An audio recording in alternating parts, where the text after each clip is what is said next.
Hey, what's up guys? I don't know if you heard, but Diablo 2 got its first new character class in 25 years. That class is the Warlock. I've been playtesting with this Warlock, trying to figure it out, and I can tell you it's been an absolute blast. However, today we're just going to start with a real basic overview. We'll go over the stats and skill tree along with some of the core skills of the Warlock. Every class has these skills that you're going to bring on just about every build. They're that powerful. As an example, the Barbarian has battle orders. You bring that skill on almost every build. Necromancer has corpse explosion, kind of the same thing. I think I've nailed down what the two skills are for the Warlock that are must-haves. Before we do, I'd like to ask that you like and comment on the video, along with considering subscribing to my channel. I've been working for YouTube for free, and if I get enough subscribers, that could change. With that said, let's get into the video. Let's start by looking at the basic stats that the Warlock comes with at level 1. 15 strength, 20 dexterity, 25 vitality, and 20 energy. Pretty high on the vitality. I think that can be attributed to the fact that the Warlock has a tree designed to be played as a melee class. Also, he utilizes daggers. That's probably where that extra dexterity is coming from. Daggers tend to have a higher dexterity requirement, so they're trying to give you a nice head start there. I also love that they paired the Warlock with daggers. This was one of the least popular weapon types in Diablo II Resurrected. Now, players are much more likely to pick up this weapon type. Every time you gain a level, you're getting plus 2 to life, 1 stamina, and 1.5 mana. A better way to look at that might be every 2 levels you're getting 3 mana, and those are free stats. As far as the attributes you have to put in yourself, a key point here is you're getting plus 3 to your life pool for every point of vitality. That's really good value. It's on par with a Paladin and an Amazon. It's not quite as high as a Barbarian, he gets plus 4, but still real good value. And that goes back to the fact that this character can be played as a melee class. So to summarize the attributes for the Warlock, you're going to want to be going heavily into vitality. You get real good value there. You also will have to watch out for dexterity requirements on daggers, along with strength requirements for armors. Every piece of armor in the game has a strength requirement, so beware of that. As far as putting points into energy, maybe if you're playing a caster class, then you could go a little bit into energy to give yourself a little boost, but generally it's not recommended that you put any points into energy. All these numbers are important when you're developing your new Warlock, but they can be a little tedious and boring, so here's something funny for you to enjoy. You don't frighten us, English pig dogs! Go and boil your bottom, sons of a silly person! Okay, moving on, we'll take a look at the Warlock skill tree. Like any other class, it's divided into 3 sections: Chaos, Eldritch, and Demon. We'll look at Chaos first. This is your standard spell slinging branch of the tree, and it comes with a variety of really cool spells. I've divided each branch of the tree into little subsections, so it's a little easier to digest. This first one is the fire skills. These are really powerful but mana hungry spells. What I really enjoy here is that they brought back Flame Wave. This is an old classic spell from Diablo 1, and it came back with this Warlock update. The other 2 spells, one Ring of Fire, you unlock at level 6, and Apocalypse, you unlock at level 30 down at the bottom there. These are super powerful AoE spells, but again, very mana intensive. Your limiting factor here is going to be when you reach Hell difficulty. There are a lot of fire immunes, so that is going to be something you'll have to prepare for.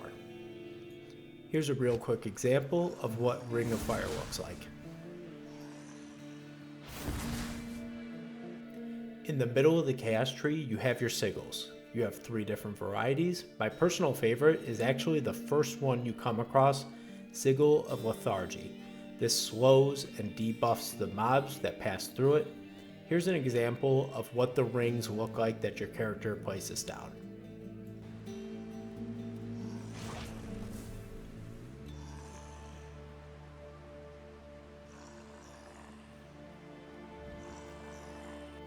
On the very right side of the tree, you have the miasma section. There's a lot of variety in how these spells work, but one thing they all have in common is that they deal magic damage. That tells me that when you reach hell difficulty, immunities aren't going to be so much of a concern. Diablo II Resurrected has very few magic immune monsters. I'll show quick examples of what Miasma Bolt and Miasma Chains look like, but pay attention to when I fire the Miasma Bolt. It leaves a smoke cloud on the ground that'll damage enemies that travel through it.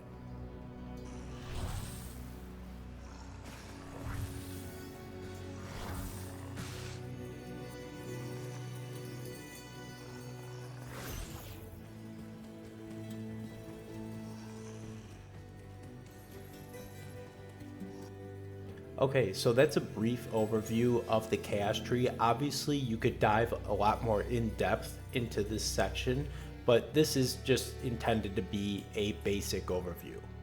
If I had to guess, speedrunners are going to utilize this tree to get through normal difficulty as fast as they can. Up next, we have the Eldritch Tree. This is part of what makes the Warlock just such a cool and diverse class. In the Chaos Tree, you're focusing on being this spell-slinging magic user.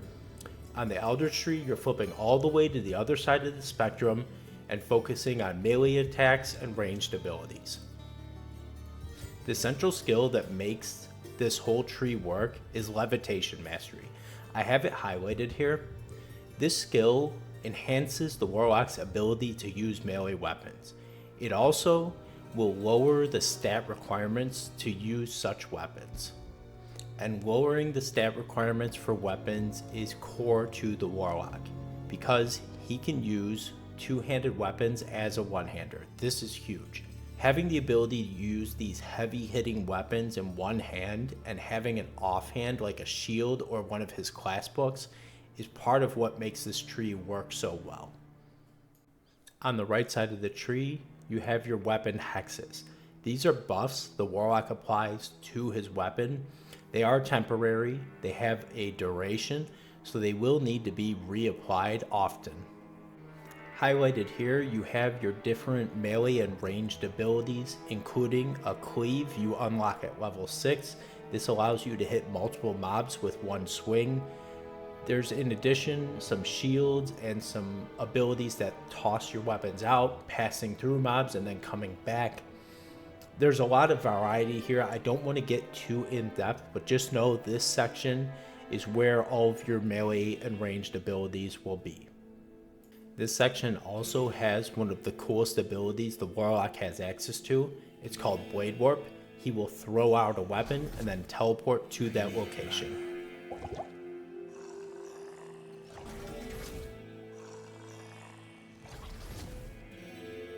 This character wouldn't be much of a Warlock if he didn't have the ability to summon and control demons, and this tree allows you to do just that. This is the section I could probably talk about for over an hour. It's also the one that I play tested the most, so I have the most knowledge in this tree. I'll try to keep it brief. This is supposed to be a basic overview, but let's dive into the demon tree.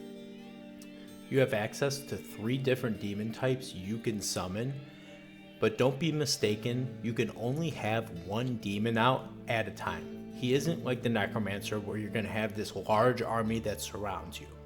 There is a way to get more demons out, we'll get into that a little later, but at the start you're going to be limited to just one demon at a time.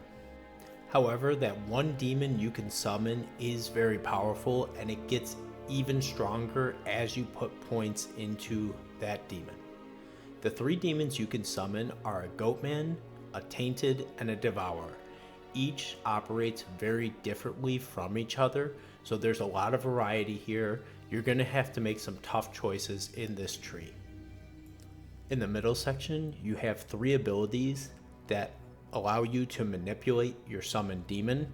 The first is Death Mark, you unlock at level 6. This teleports your demon to a location on the map and forces him to attack what you want him to focus on. Blood Boil, the next ability, will cause AoE damage around your demon. And then lastly, you have Engorge.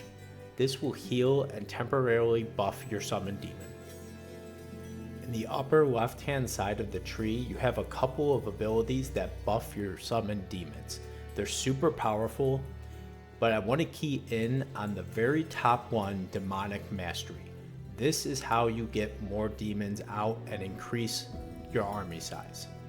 Every 10 points put in this skill will increase the amount of demons you can have out by 1.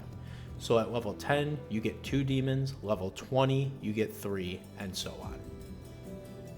Okay, at the start of the video, I stated that every character has some core skills that are just vital to have. Again, I think I've figured out what those are for the Warlock, and we're going to cover them here. The first skill is Bind Demon. This is an insane ability. You're able to go out into the open world, find a demon you want to add into your army, and bind it to you. That demon will retain any abilities he came with. So as an example, if you find a extra fast stone-skinned boss mob and bind it, he will retain those abilities in your army.